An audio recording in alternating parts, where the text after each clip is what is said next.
Bismillahirrahmanirrahim. Assalamualaikum warahmatullahi wabarakatuh. Terima kasih teman-teman semua. Hari ini kita bertemu kembali dalam Remeh Temeh. Kemarin-kemarin sudah Remeh Temeh on the spot. Kali ini saya hadir kembali dalam program Remeh Temeh, channel yang menghadirkan orang-orang hebat. Hari ini kita akan berdiskusi sama teman-teman yang mendedikasikan dirinya untuk menjadi guru. Ya, saya sapa dulu. Di sini ada Delia, ada Mitami, ada Dewi Isnania Pratiwi, ada Dini Utami, ada Dela Fuli Rizkia, ada Nurul Rika Handayani, ada Erika Puspita Dewi, dan tentu saja ada Uzaifatu Waro. Baik teman-teman, mungkin siapa yang ingin menjelaskan kenapa sih ingin jadi guru? Apa sih istimewanya menjadi guru itu? Silakan. Siapa yang mau menjawab boleh? Ada apa?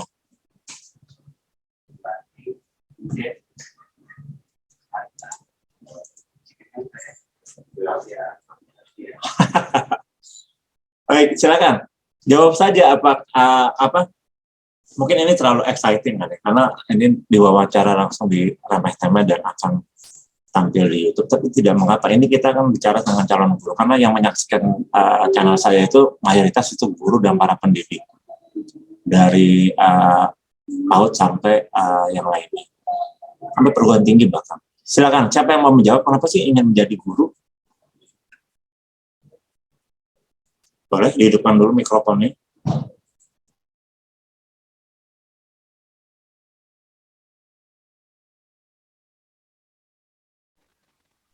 Oke, baik. Pak, mungkin saya akan menjawab di sini.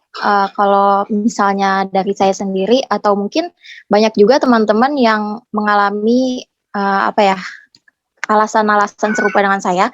Jadi saya tuh sebenarnya masuk ke PGSD ini bukan atas kemauan saya sendiri. Jadi ada kemauan orang tua juga.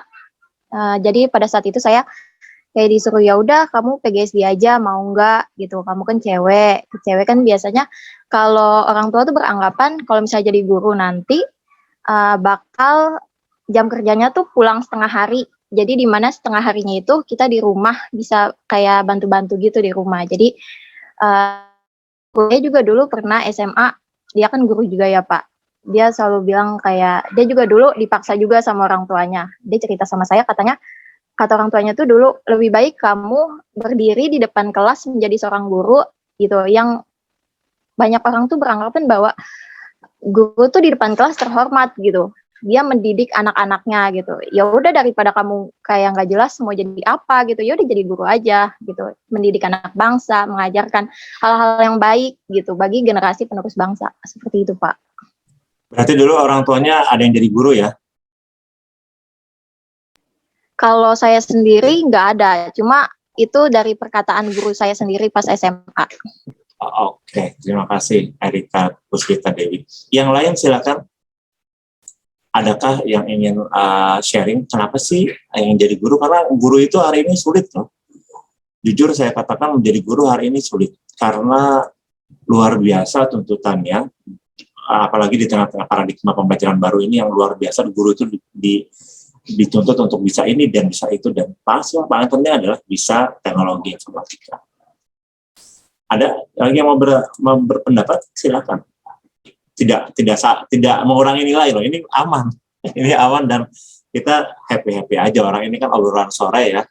Obrolan sore menjelang ngabuburit kalau Anda ada yang berpuasa pada hari ini. Silakan. Tadi sudah baik sekali Erika menjawab bahwa saya awalnya disuruh gitu kan. Yang lain silakan. Dinyalakan mikrofonnya, langsung jawab saja.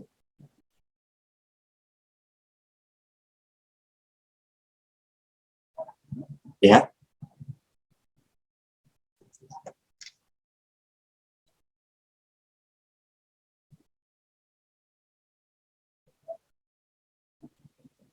Wah, ini masih belum berani menjawab ya.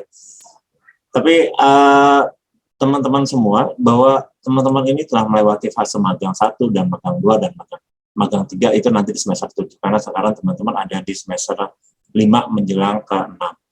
Seperti yang kita semua ketahui bahwa magang 1 itu tentang mengeksplorasi apa sih profesi guru itu, lalu magang 2 adalah membuat administrasi pembelajaran. Berarti teman-teman sudah melewati fase itu kan, fase bagaimana menjadi guru yang sebenarnya itu seperti apa. Jangan bingung. Ataukah ada yang bingung? Silakan.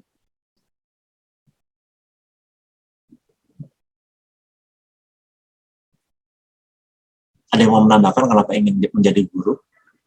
Jangan ini ya, jangan lihat ke YouTube, ke Google. Di Google bunyinya kayak gini Pak. Nah, kan bukan pendapat Anda dong. Silakan.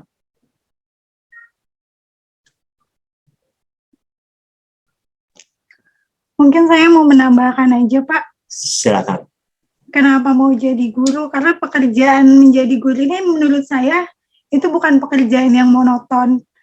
Kita juga di sini bisa berinteraksi dengan banyak orang. Kita juga bisa mengganti metode atau strategi biar pembelajaran kita lebih aktif sama anak-anak, dan kita juga di sini bisa menjadi bagian loh dari kenangan masa kecil mereka. Jadi nanti kalau mereka gede, kalau mereka udah besar, mereka pasti inget kok guru SD-nya dulu nih siapa.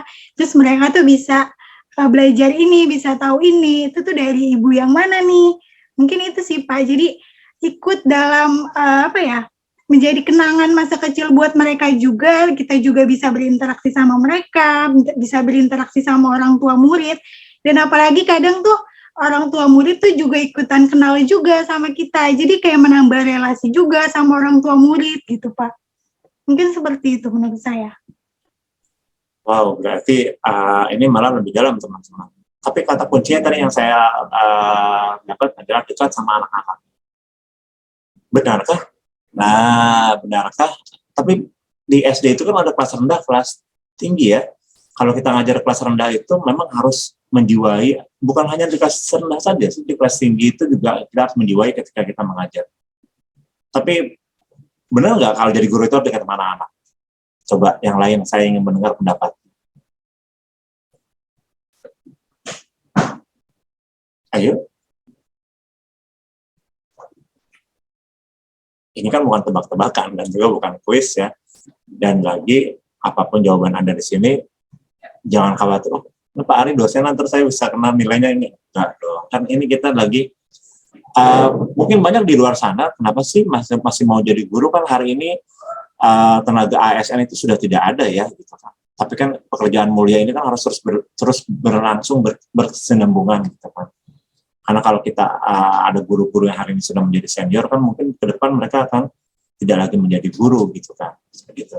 Dan mungkin digantikan juga sama guru-guru junior seperti yang Anda lakukan pada hari ini. Jadi pertanyaan saya tadi, apakah menjadi guru SD itu harus dekat dengan anak-anak atau tidak? Kalau iya, mengapa? Gitu kan. Ayo.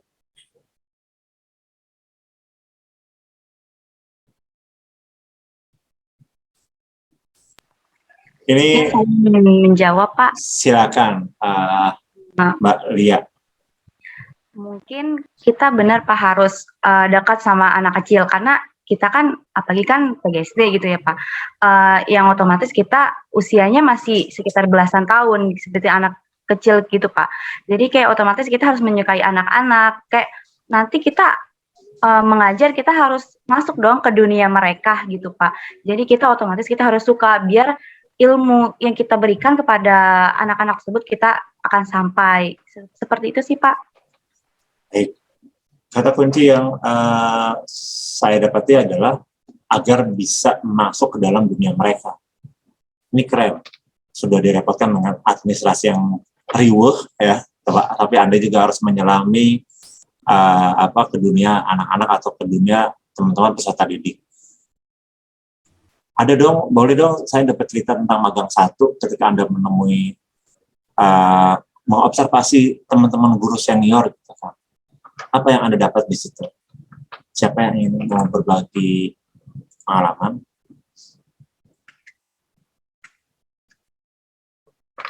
ketika apa sih proses magang 1 itu gitu kan. Ketika Anda melakukan observasi kepada guru senior kan ya, kan harus guru yang sudah lama bertugas ya, yang diobservasikan ya. Ada yang ingin bercerita?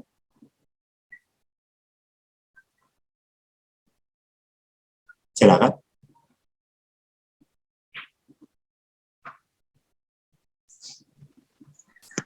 Kalau untuk magang 1 tahun yang lalu sih kan online ya Pak. Jadi kita nggak mengobservasi secara langsung ke sekolah SD-nya itu. Jadi kita melalui online kayak wawancaranya tuh online. Kita nanya-nanya sama guru kan tentang sekolah itu sendiri, itu sekolahnya kapan berdirinya, terus itu gurunya ada berapa, sistem administrasinya gimana gitu. Paling kayak gitu sih. Terus nanti kita bikin laporan kayak gitu. Tapi itu makin memperkuat nggak bahwa kita ingin menjadi guru? Setelah magang 1 yang kemarin, iya Pak. Soalnya kita jadi lebih kenal kayak lingkungan SD itu kayak gini loh. Jadi lebih tahu aja. Kan sebelum magang 1 kita nggak tahu ya. Kayak lebih dalam SD itu gimana gitu. Jadi setelah ada magang 1 ya alhamdulillah kita jadi tahu. Jadi kayaknya kita ke kuliah di PGSD itu kayak cocok deh gitu. Oke, saya tarik lagi ke belakang ya. Mohon izin saya tarik lagi ke belakang. Teman-teman memilih tempat atau SD untuk bermagang 1 itu bagaimana mekanismenya? Bagaimana dinamika diskusinya? Karena kan itu kan juga per kelompok ya. Mungkin bisa di-sharing, jadi biar nanti adik di kelas teman-teman semua bisa tahu, magang 1 begini ya proses awalnya. Gitu. Siapa yang mau bercerita? Silakan. Bagaimana proses magang 1 itu terjadi?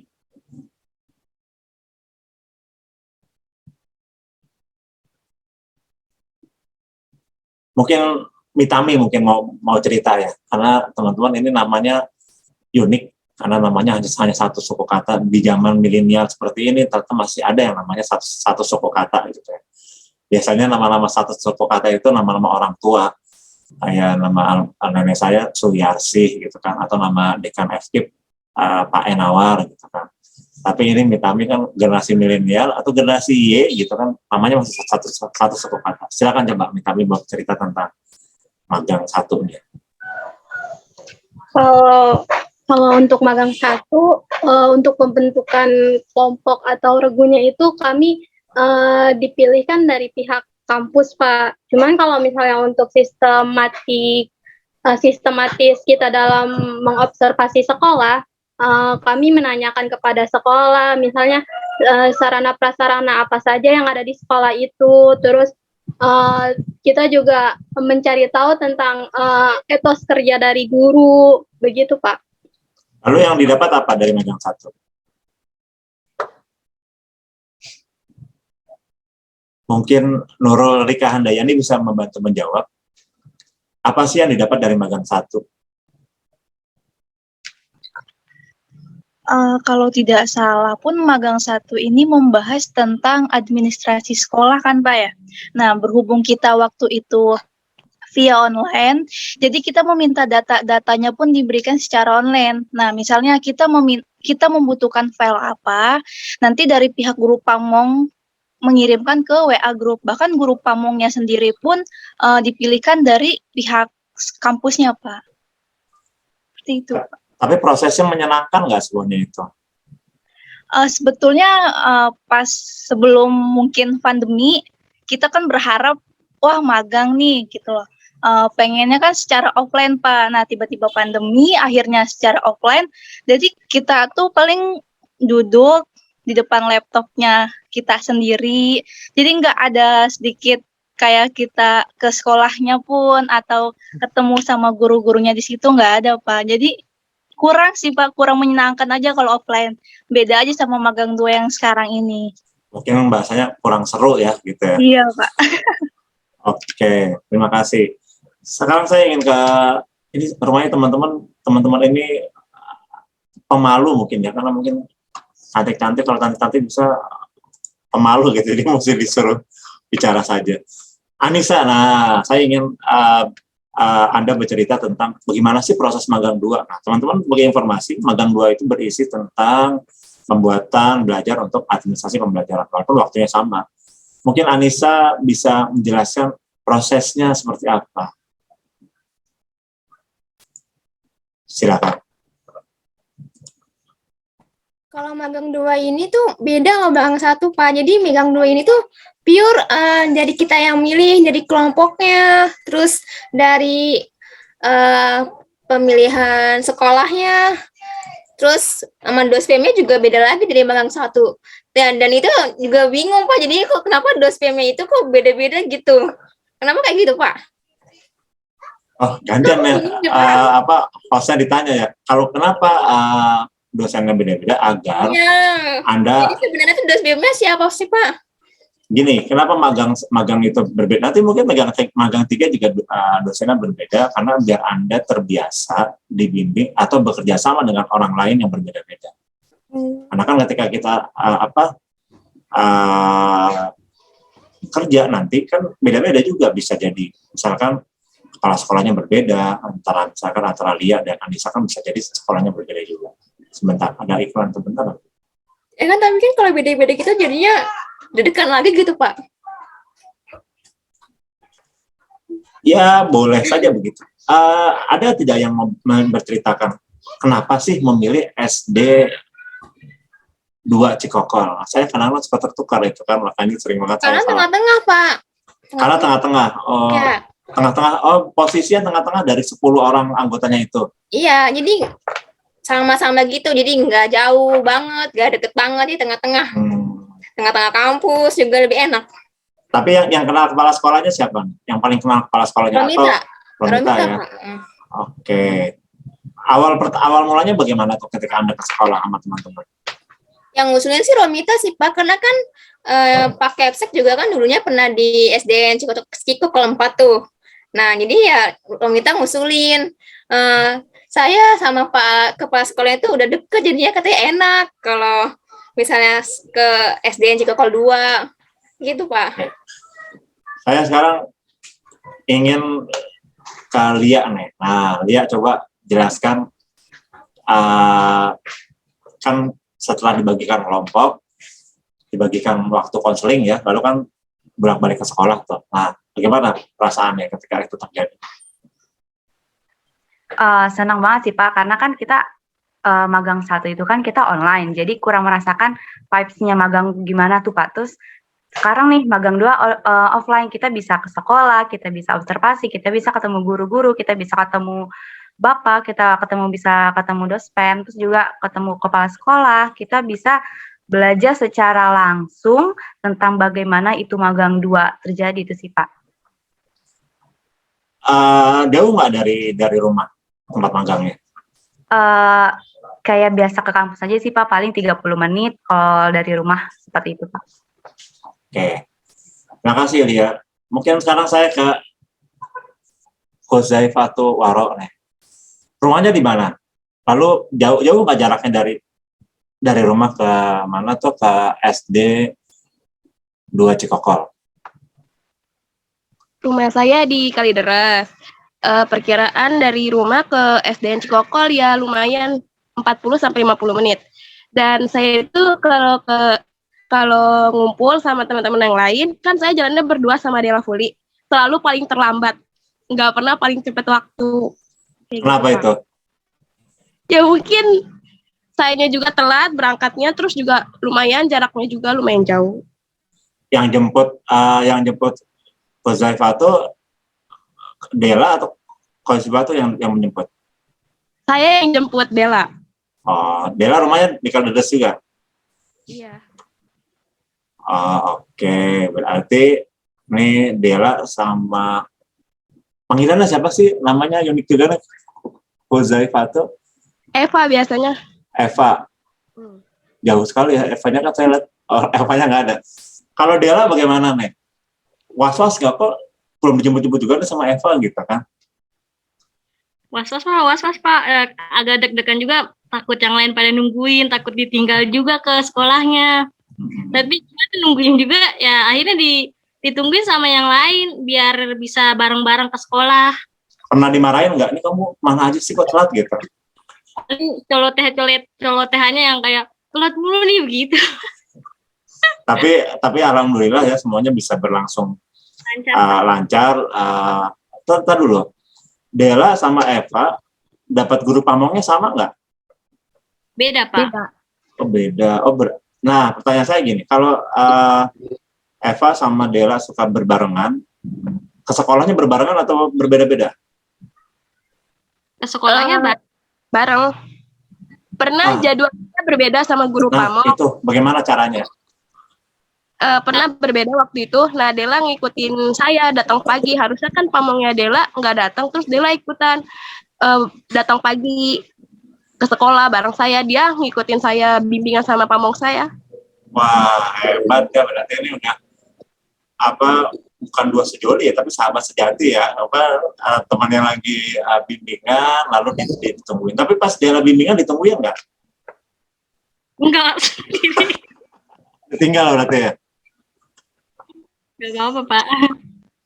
Wah, berarti ini Eva nggak seru nih karena pas daerah lagi bimbingan tinggal ya. Oke, sekarang Dini coba nih. Ada kendala serius nggak sih di magang 2 ini? Atau apa sih kendala yang paling sulit di magang 2 ini menurut Dini? Kalau untuk kendala sih tidak ada sih pas jauh melaksanakan magang 2. Kalau misalnya guru-gurunya dimintai data-data gitu cepat gitu sih Pak. Maksudnya kayak dia perlakuan guru-guru kepada kita juga enak gitu Pak. Jadi sejauh magang 2 sih nggak ada hal-hal yang menyulitkan sih Pak. Paling bikin laporan aja Pak. Laporan mumet ya. Kebingungan gitu Pak. Itu gini, saya banyak dengar cerita di magang 2 itu kadang-kadang guru pamongnya tuh sulit gitu ya. Tapi saya kemarin ketika acara penutupan teman-teman tuh kayaknya enjoy sama guru pamong. Itu rahasianya apa itu sampai guru pamongnya baik banget gitu kan? Rahasianya ya mungkin emang dari gurunya sendiri juga udah menyenangkan gitu. Jadi bisa masuk ke kitanya, dipilihin dari sekolahnya mungkin emang guru-guru yang gampang bergaul kali ya Pak ya. Jadi kitanya juga enak gitu loh mau berinteraksi sama guru, dan kitanya juga ya sesuai aja gitu. Kalau misalnya berinteraksi sama guru ya yang sopan, terus ramah. Kalau misalnya ke sekolah misalnya kayak ajaran Bapak disuruh bawa apa gitu Pak, biar enak aja gitu Pak. Kok ajaran saya itu kan karena teman-teman baik hati dan tidak sombong, jadinya guru-gurunya juga pasti akan baik hati dan tidak sombong. Tapi keren. Siapa yang mau menjawab ketika mungkin ada yang mau berbagi pengalaman gitu ya? Kan tadi semuanya sudah saya berikan kesempatan berbicara. Siapa yang mau berbagi pengalaman? Kalau kita baru pertama kali nih disuruh magang 2 kan pasti yang daging juga ketakutan. Bukan ketakutan lah, cemas gitu ya. Bagaimana untuk mengatasi itu, bagaimana? Apa tips dan trik dari teman-teman nih yang sudah melewati magang 2?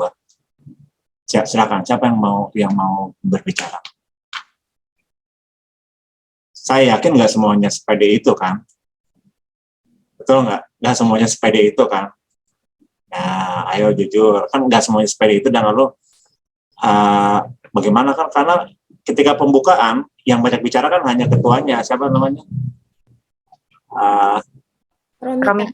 Romita ya, mudah-mudahan beliau itu lekas sembuh, karena hari ini teman-teman semua Romita sedang tidak ada badan, jadi beliau berhalangan hadir. Kan tidak sepede itu gitu. Nah, bagaimana teman-teman di sini bisa mengalahkan itu dan akhirnya tampil pede dan akhirnya hasilnya luar biasa? Silakan, yang mau sharing siapa? Dini mungkin mau sharing bagaimana mengatasi rasa gugup ketika pertama kali datang ke sekolah? Kalau untuk mengatasi rasa gugup, kalau misal dari saya sendiri, ya kan kita berdua-dua ya Pak ya. Jadi ya udah bawa enjoy aja, bawa kayak ya penting kitanya tahu apa tujuan kita mau ke sana, terus ya perkenalan dengan baik aja. Intinya kita sopan santunnya dijaga aja, jadi itu bisa ngilangin rasa gugup kita lah gitu. Kalau Dela bagaimana nih tipsnya nih? Kan jauh juga rumahnya kan, jadi kan apa lama di jalan juga. Coba bagaimana? Kalau saya mah karena banyak temen jadi merasa gugupnya itu nggak terlalu gugup banget. Karena beramai-ramai jadi kita nggak terlalu gugup. Karena keroyokan ya. Eva bagaimana nih? Ini yang temennya ditungguin tapi pas temennya sudah selesai temennya ditinggal. Bagaimana mengatasinya? Mengatasinya mindset sih, gimana biar guru juga pernah ngerasain kayak kita. Jadi sebelum kita jadi guru ya kita harus mengalami proses itu. Jadi ditaruh mindsetnya itu apa bisa gitu. Cakep, nah jawabannya mindset luar biasa nih Pak. Betul-betul ke depan. Saya tanya dong, kenapa sih Eva mau jadi guru? Guru SD lagi yang susah lah ngelibat bukan susah ya, ada tidak mudah mengajari anak kecil. Walaupun mengajari orang dewasa juga tidak gampang juga ya. Coba alasannya kenapa yang jadi guru SD? Kenapa pengen jadi guru SD? Sebenarnya bukan tujuan Eva untuk jadi guru SD. Bisa dibilang ini pelarian sih. Bingung kan lulus SMA mau ke mana? Akhirnya ya udah masuk pagi SD aja yang lebih mudah. Nah, sesuai perjalanan Eva, kuliah Eva, tiba-tiba Eva dipanggil ngajar sama Cing Eva buat ngajar ngaji dengan siswa yang 40 orang. Terus ada aja yang di rumah kayak Eva ngajar les dong. Ada aja jalan buat ngajar padahal bukan sesuai keinginan Eva. Jadi ya udah mau nggak mau Eva tekunin terus sampai Eva lulus biar jadi guru SD. Tapi awalnya kan saya catat ya, awalnya kan mudah. Tapi sebenarnya semudah itu nggak sih? Oh tidak. Apalagi ketika menjalani megang 2 proses administrasinya. Menurut Eva menjadi guru SD cuman ngajar doang, ternyata belum bikin RPP-nya, silabusnya dan segala macam. Seperti itu. Berarti kuliah di PGSD itu tidak mudah tapi menyenangkan kan ya? Iya. Coba Lia, menyenangkan kali ya kuliah di PGSD nih? Atau mumet gitu? Mumet mah ada Pak, tapi yaudah ini mungkin udah jalan saya, ya saya tekunin, saya ikhlas, saya ridho, mungkin saya yaudah saya harus seneng kayak gitu Pak. Mungkin ini udah jalannya, yaudah saya harus seneng, saya harus jalaninnya sepenuh hati, seperti itu sih Pak. Kali aja nanti Allah kan akan kasih jalan, kayak gitu sih Pak. Amin. Sekarang nih saya ke Nurul nih, sama Nurul, lalu ntar saya minta pendapatnya Dewi juga. Ini kan sudah semester 5 nih. Kan tadi kan kata Eva, awalnya sih saya anggap mudah, ternyata nggak semudah itu juga gitu kuliah di PGSD. Bagaimana nih Nurul sama Dewi, akhirnya Anda bisa survive dan sampai ke semester 5. Silakan. Sebetulnya bahkan banyak orang yang bilang di fase-fase semester 5 itu fase tersulit. Kebetulan kita sudah melewatkan semester 5 itu, jujur cukup sulit buat kita Pak, karena emang tugasnya yang lumayan banyak dari semester-semester sebelumnya. Cuma kita mikir kayak, kan ada jenjang waktu nih Pak, dikasih waktu misalnya dari sekian sampai sekian. Nah di situ kita mikir bahwa tugas ini tuh harus selesai tepat waktu gitu Pak, sebelum waktunya. Jadi akhirnya tetap bertahan ya? Iya, pas selalu Pak. Oke, terima kasih. Dewi coba jawab. Kenapa tipsnya bagaimana akhirnya bisa bertahan sampai semester 5 ini? Banyak-banyakin doa aja, terus ya jaga kesehatan, karena kita nggak pernah tahu nanti di semester 5 tugasnya bakal sebanyak apa. Tapi bersyukur juga sih punya teman-teman yang bisa saling ngedukung, bisa saling ngasih ide kalau lagi ngerjain tugas, lebih bersyukur ke situ. Jadi kalau nanti ada kelas yang nonton next semester 5, jangan takut kalau ngadepin semester 5 tuh gambarannya bakal semenakutkan ini. Sebenarnya nggak semenakutkan itu. Dijalanin dulu aja, dicoba dulu aja. Yang menakutkan itu cuma sugesti kalian aja buat menghadapi semester 5. Saya juga dulu gitu kok. saya berpikir kalau nanti semester 5 bakal gini-gini, bakal capek, bakal banyak tugas, pasti bakal pusing sendiri. Ternyata enggak semenakutkan itu juga kalau kita jalaninya enjoy, kalau kita suka sama apa yang kita lakuin, pasti semua yang kita lakuin nggak bakal terasa berat. Pasti semua yang kita lakuin bakal ringan aja, dan kita juga nggak merasa kayak terbebani kalau kita ngelakuin itu. Gitu. Udah kayak ini ya, Pak. sudah kayak guru senior gitu ya, bijak banget gitu ya. Apa kata-kata yang bijak. Kalau Erika bagaimana nih Erika? Tips dan triknya sehingga sampai bertahan di semester 5 yang tadi kata Nurul itu, semester 5 itu sebenarnya lagi masa-masanya apa ya, pancaroba gitu ya, banyak-banyak cobaannya gitu kan. Gimana dari Erika?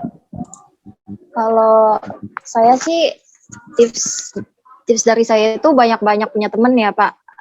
Entah itu dari kelas kita sendiri atau kelas lain. Jadi kalau misalnya ada info apa-apa atau ada hal yang kita belum tahu, itu kita bisa nanya sama temen, atau enggak seenggaknya kayak kita kayak misalnya magang 2 nih kan, kelompoknya beda-beda kan, bisa nentuin sendiri. Nah kalau misalnya kita nggak dapet kelompok, kita bisa gabung sama dia. Jadi kuliah tuh bakal asik kalau misalnya dijalanin bareng-bareng gitu, nggak sendirian. Kalau sendirian kan kayak nanti bingung sendiri, capek sendiri, gugup sendiri gitu. Kalau sendirian kayaknya berat juga sih. Jadi mungkin banyakin temen lah gitu, kayak gitu. Keren. Banyak berdoa, banyak berteman, banyak bersabar, dan jangan baperan ya. Setuju nggak? Oke. Baik, ini senior-senior ini sudah semester 5, besok semester 6 tentunya, dan satu semester lagi lalu menyusun skripsi. Apa rencananya? Apakah memang, kan gini ya, ada yang kuliah di PGSD tapi tidak mau mengajar, ada yang sekolah di pertanian jadi terbang gitu kan. Nah kalau di sini nih bagaimana? Coba Mitami deh. Nah langsung ngajar atau Bapak saya mau kuliah lagi ke S2 sampai S3 mau jadi dokter, atau saya mau jadi buka yayasan, dari kepala sekolah aja Pak, nggak mau jadi guru. Gimana? Silakan Mitami. Mungkin kalau misalnya langsung dapat pekerjaan, saya bisa langsung ngajar. Cuman kalau misalnya ada kesempatan untuk menuntut ilmu yang lebih tinggi lagi, untuk bisa ke S2 lagi, kenapa tidak? Kan selama ilmu itu dicari, kita dapat, pasti kan ilmu kita yang kita punya itu lebih luas. Jadi kita dapat menyampaikan kepada khalayak masyarakat juga lebih banyak yang dapat didapat oleh masyarakat dari kita, karena kan kita juga memiliki ilmu dan pengetahuan yang lebih luas, sehingga masyarakat tidak akan salah terhadap ilmu yang mereka dapat sebelumnya. Begitu Pak. Oke. Saya mau ke Dini nih. Dini pasti tahu dong kalau siswa kelas rendah itu kan apa-apa itu, apa kata bu guru, apa kata pak guru gitu ya.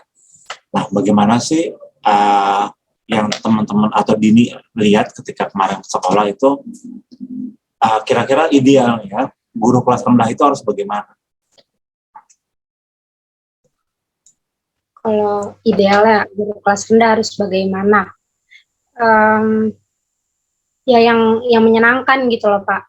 Terus bisa masuk ke dunia mereka gitu, karena ya kalau misalnya anak-anak kelas rendah itu kan kayak dunianya kan beda sendiri gitu ya Pak. Maksudnya kayak dunia pemikirannya tuh masih pemikiran yang kata bu guru, kata ini. Jadi kita harus benar-benar yang bisa masuk ke dunia mereka, terus bisa main sama mereka biar mereka punya kepercayaan pada guru itu sendiri. Jadi kalau misalnya diajarin benar, jadi si siswanya itu atau anak didiknya itu bisa ngikutin dengan baik gitu Pak. Terus yang menyenangkan, jadi kayak nggak ada ketakutan kalau misalnya anak didik itu, misalkan anak rendah, anak didik yang usianya rendah itu kan kalau misalnya dibentak sekali misalnya kan ada yang langsung takut terus nggak mau lagi, itu kan fatal ya Pak. Jadi harus baik-baik, harus ramah gitu Pak. Itu sih Pak. Kalau Anissa bagaimana nih? pendapatnya? Sama nggak? Atau punya tips dan trik kalau ngajar kelas rendah? Harus bawel sih sama ngomong. Nah di situ itu yang buat saya ragu Pak. Kok banyak yang tanya ya kenapa sih lu ngambil guru SD gitu? Kan lu nggak bawel gitu, nggak cerewet, pendiam. Nah itu juga saya bikin ragu Pak. Bisa Nggak bener, setuju nggak sih Anissa itu pendiam? Kalau saya lihat enggak ya. Setuju kan? Setuju nggak? Dibo. Kayak nggak pendiam. Ayo coba teruskan. Jadi selain dia ngomong dan bawel itu harus bawel, cerewet, sama kreatif. Kelasnya itu harus kreatif banget sih. Karena kan harus pakai media pembelajaran itu emang benar-benar kreatif biar peserta didiknya itu mampu paham gitu yang diajarkan oleh guru. Dari situ aku nggak bisa bawel. Itu yang mesti saya pikirin tahu Pak. Bisa nggak ya? Kalau saya lihat ini udah nggak pendiam ya. Mas setuju kan ya? Anissa kan tidak pendiam ya. Kayaknya enggak deh. Di sini lumayan interaktif dan saya dapat pesannya. Oke. Last question atau sesi terakhir. Coba dong saya ingin dari teman-teman memberikan kalimat-kalimat motivasi untuk adik-adik kelas yang sekarang ada di semester 4 ke bawah ya, sekarang kan sudah masuk semester 6. Lalu juga itu pertama yang nanti akan bergantian teman-teman sampaikan. Lalu kedua, harapan apa yang ingin teman-teman harapan kan seperti doa ya. Harapan apa yang akan teman-teman inginkan semoga di semester 6, 7 dan 8 ini seperti apa? Silakan. Kalau di layar saya itu berarti dari Lia dulu. Silakan. Harapan saya semoga kita nanti semester 6 ke semester seterusnya kita tetap kuat, konsisten, terus juga sabar dengan tugas-tugas yang nanti ada ke depannya seperti itu Pak. Terus juga untuk nanti teman-teman semester 4 atau seterusnya jangan punya mindset yang selalu mengerikan kayak gitu Pak. Nggak selalu semuanya itu mengerikan. Kita harus berubah mindset yang bagus-bagus aja. Mungkin nanti ke depannya kita kan selalu kayak mindset kita baik, nanti ujung-ujungnya akan baik. Kalau buruk pasti kita akan nanti ke depannya buruk. Seperti itu sih Pak. Kayak yang penting kita nanti untuk sabar-sabar aja, kuat, konsisten, terus juga rajin-rajin aja seperti itu sih Pak. Nah, ini omongannya udah kayak guru senior juga ya. Kayaknya jam terbangnya sudah lumayan ya di Magang Gor. Oke, kita lanjut dari gambar layar saya berarti Mitami. Silakan. Kalau misal untuk kedepannya, benar kata Lia, untuk ke semester 6 atau semester 7 mungkin lebih nguatin mental kali ya, karena kan yang akan kita hadapi ke depannya akan lebih menguras energi, menguras kesabaran, dan semacamnya. Dan untuk misalnya semester 4 yang akan naik ke semester 5, mungkin benar jangan menaruh pikiran yang negatif thinking gitu. Maksudnya kalau misalnya kita terlalu berpikiran negatif, maka yang akan kita lakukan juga kemungkinan hal-hal negatif.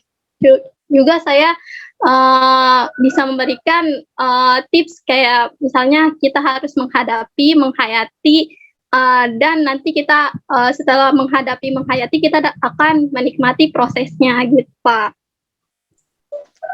Itu keyword juga tuh, menikmati baru dapat menghayati prosesnya. Jadi ibaratnya jalanin aja dulu gitu ya. Bukan tanya aja dulu kan, kalau kita ke mall kan tanya aja dulu Kak gitu kan. Kalau ini jalani aja dulu, nanti baru kita menikmati prosesnya. Keren sekali dua motivator kita pagi sore ini Lia dan kami. Sekarang Dewi, coba saya ingin tahu pesan buat adik kelas dan apa harapannya. Pesannya buat adik kelas nanti mungkin mau nambahin aja dari Lia sama Mitami, sama sih sebenarnya. Ya tetap solid saja sama teman-temannya, tetap rukun-rukun aja karena bakal teman-teman itu juga yang nantinya dibutuhin sama kalian di semester selanjutnya. Dan sehat-sehat terus, karena sehat-sehat itu penting. Karena satu lagi, kalian harus tetap waras gitu aja. Terus buat harapannya nanti ke semester atas nggak bisa berencana banyak bakal gimana-gimana. Semoga sayanya tetap sehat, teman-teman saya juga tetap mau berteman sama saya, dan semoga ya apa ya saya juga nggak bisa berencana banyak untuk semester depan. Semoga sayanya sehat karena saya juga nggak tahu nanti semester depan bakal menghadapi apa yang kayak gimana, semenakutkan apa. Tapi mungkin itu aja sih biar sayanya sehat. Mungkin itu. Oke, ada yang mengerikan saya gitu kan, harus waras gitu. Emang kita kuliah jadi tidak waras atau apa? ODGJ, orang dengan gangguan jiwa kan tidak. Tapi siapa sih yang tidak mau berteman sama orang sebaik Devi? Pasti teman-teman di sini kan pasti ingin terus berteman sampai akhirnya menyusun skripsi ya. Amin. Mudah-mudahan itu terjadi. Oke, kita lanjutkan. Motivator keempat kita ada Nurul Rika Handayani. Silakan. Sebetulnya untuk semester 6 itu sangat berharap mendapatkan dosen-dosen yang enak, Pak, dari semester-semester sebelumnya. Ya walaupun memang ada saja dosen yang membuat kita pusing, ribet, kayak gitu. Terus kalau untuk yang semester 4-nya, cukup dijalanin aja tugas-tugas yang ada sampai selesai. Jangan ngeluh. Ya ngeluh boleh, tapi harus tetap semangat aja, Pak. Oke, ini kayaknya pesan buat saya, jangan ribet-ribet Pak kalau jadi dosen gitu. Oke, kita catat tapi begini, ini bukan pembelaan ya, tapi memang pasti semua itu ada reasonnya, ada alasannya. Kayak tadi pertanyaan, kenapa sih kok di magang dosennya ganti-ganti gitu kan? Karena itu tadi teman-teman juga dilatih dididik atau di proses pembelajaran bahwa ketika nanti kita kerja kan kita tidak bisa memilih teman-teman kita kan ya. Maka hargailah dan peliharalah teman-teman yang ada di sekitar, yang teman-teman baik di sekitar kita. Tapi saya note tadi ya, kalau jadi dosen jangan ribet-ribet Pak. Oke, sip. Langsung ke Dini Utami, silakan. Oke, harapan dari saya semoga nanti di semester selanjutnya sampai semester akhir ya lancar nyusun skripsinya, ngejalanin tugas-tugasnya, ngejalanin kuliahnya, terus bisa langgeng-langgeng temenan sama mereka-mereka ini gitu. Terus motivasi untuk adik-adik kelas ya pokoknya intinya jalanin aja apapun yang disuruh sama dosen. Misalnya dosen nyuruh ngerjain tugas ini, tugas itu, ya walaupun berat, jalanin aja. Pasti bakal ada hikmahnya sendiri kok, gitu, untuk semester-semester ke depannya, gitu. Begitu sih, Kak. Benar kan kata saya, ini berarti setuju sama saya, jalanin aja perintah-perintah dosen, karena ada hikmahnya. Tapi yang tadi saya katakan, Anda sudah lulus tahapan bahwa persahabatan Anda kan keren karena sudah melewati magang 2 dan hasilnya luar biasa. Bahkan kita sepakat kemarin bingung memilih siapa yang terbaik karena semuanya baik-baik semua dan semuanya keren-keren semua. Akhirnya kita bersepakat sudah ambil sampelnya dari kelas 2 dan sampel di kelas yang 5. Tapi kan karena memang hasilnya luar biasa. Terima kasih teman-teman atas kerja timnya. Sekarang ke Erika, silakan. Baik, untuk tingkat kelas semester 4 atau bahkan teman-teman juga yang masih akan melakukan magang, saya rasa kita pasti pernah rasain gugup atau takut, atau bahkan kita ngerasa kayak, aduh, aku nih yang nggak tahu info apa-apa gitu. Jangan ngerasa kayak gitu, karena kita juga kan ngelaksanain magang kan sekelompok gitu, bareng-bareng, jangan ngerasa sendiri gitu. Kita masih ada yang lain, kalau misalnya kita bingung kita bisa nanya, jadi jangan ngerasa sendirian aja sih pokoknya. Terus saya berharap buat kita semua, maupun ada tingkat, maupun kita sendiri, kita bisa ngejalanin kuliah di PGSD ini semaksimal mungkin dengan kompetensi atau kemampuan yang kita punya, karena fakultas kita atau prodi kita tuh sama kayak prodi lain gitu, nggak ada bedanya. Bahkan ada yang bilang kayak PGSD doang, cuma gini-gini doang. Ya sama sebenarnya, kita kuliah, dia juga kuliah, kita skripsi, dia juga skripsi gitu, kita punya tugas, dia juga punya tugas. Cuma yang ngebedain adalah gimana cara kita ngejalaninnya aja gitu. Kita berusaha semaksimal mungkin aja sih, sekuat sekemampuan kitanya aja semaksimal mungkin. Jadi itu mungkin nanti hasilnya yang membedakan gitu. Betul. Apapun masalahnya pasti ada jalan keluar dan tidak bisa dibedakan juga atau dibandingkan juga ya. Oh, PGSD aja tadi kan juga Eva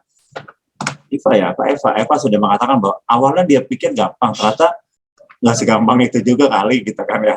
Nah, tadi perkataan Mitami atau perkataan Baby ya, jalanin aja atau Dini, saya jadi bingung karena semua kalimat-kalimatnya keren. Sekarang kita ke Anissa, silakan.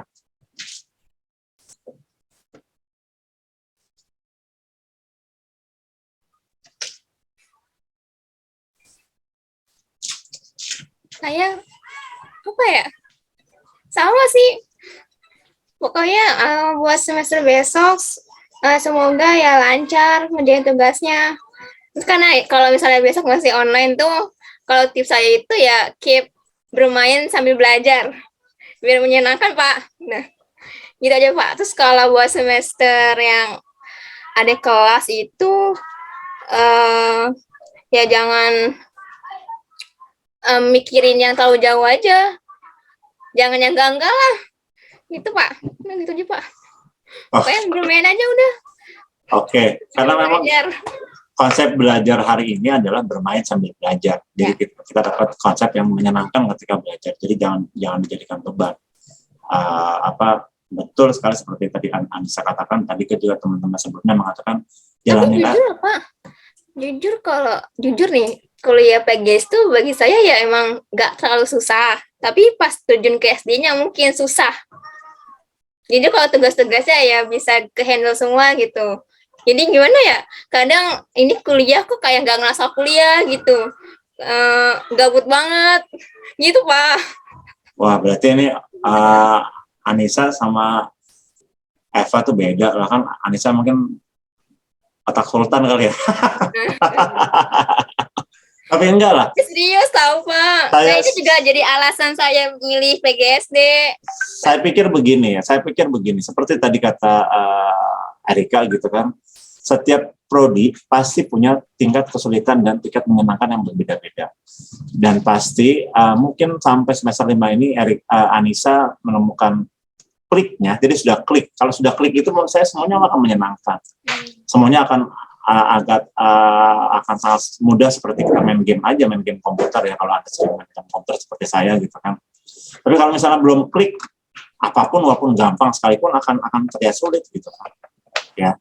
Tapi terima kasih Anissa sudah berbagi pengalaman bahwa kita harus bermain sambil belajar atau belajar sambil bermain. Yang benar yang mana? Oke. Bermain sambil belajar. Bermain sambil belajar. Oke. Sekarang silakan Dela. Dari saya singkat aja untuk adik kelas jangan terlalu berpikir yang negatif. Jangan takut buat ngerjain tugas-tugas yang dikasih sama dosen. Dosen itu ngasih tugas, kalau kita bisa ngerjain ya bakalan aman nilainya. Kalau nggak ngerjain tuh baru bakal kena nilai yang tidak memuaskan. Jadi untuk adik kelas ikutin yang disuruh dosen, jalanin, pasti bisa melanjutkan ke semester selanjutnya. Untuk kita yang akan naik ke semester selanjutnya, tetap semangat, tetap jaga kesehatan. Semoga kita lulus bareng-bareng dan mendapatkan nilai yang terbaik. Itu aja, Pak. Amin. Tapi Dela ini ya menurut saya humoris juga. Di mana-mana kalau bisa ngerjain tugas pasti aman lah ya. Kalau nggak bisa ngerjain tugas berarti nggak aman. Tapi nggak apa-apa. Itu kan mengingatkan mungkin di antara kita ada yang lupa atau ada teman-teman yang. Jadi tapi sebenarnya itu sebuah keyword ya. Keywordnya apa? Bahwa sebenarnya bukan dosennya yang killer, tugasnya susah gitu kan. Ya, oke. Terakhir ini dari Iva apa Eva ya? Tadi saya lupa. Kalau Iva kayak nama dosen kita ya, Miss Iva. Eva, oke, silakan Eva. Ya, karena saya orang terakhir, gak bisa kata-kata. Sama kayak pesannya, harapannya sama kayak teman-teman sebelumnya. Semoga dilancarkan urusannya, dilancarkan dalam mengerjakan tugas-tugasnya, terus diberikan kesehatan selalu. Terus pesan untuk adik-adik, yang di bawah kita tetap semangat, terus perbanyak sosialisasi. Dah itu aja cukup. Kirain saya perbanyak istighfar ya. Oke, terima kasih teman-teman semua, dari Lia, dari Nitami, dari Dewi, dari Nurul, dari Dini, dari Erika, dari Anissa, Dela, dan Eva. Terima kasih atas pengalamannya. Yang tadi saya bilang bahwa sampai ke titik ini tidak mudah. Walaupun tadi Anissa bilang, mudah kok Pak. Dia lupa, kalau dia kan juga sering nangis. Kok saya nggak bisa ya gitu, tapi dia tidak mau sharing aja sama kita, ya kan, betul nggak? Ya, jadi memang ada tadi kan, tapi kalau semuanya dijalani dengan tadi itu kuncinya, punya teman. Kalau Anda nggak punya teman, masa iya sih? Kan PGSD itu angkatannya banyak ya, masa nggak punya teman? Nah, saya berharap teman-teman bisa merawat hubungan teman-teman, jadi tetap solid sampai skripsi nanti. Makanya saya seringkali mengatakan kalau bisa magang 3-nya sama, jadi orangnya sama, sekolahnya sama, jadi tidak harus bikin lagi administrasi pembelajaran. Baik, terima kasih teman-teman semua, sehat-sehat selalu, salam buat orang tua dan keluarga, karena tanpa bantuan dan semangat beliau itu, maka Anda bukan apa-apa, kita semua bukan apa-apa tanpa doa ibu dan bapak kita. Terima kasih dan tetap semangat. Assalamualaikum warahmatullahi wabarakatuh.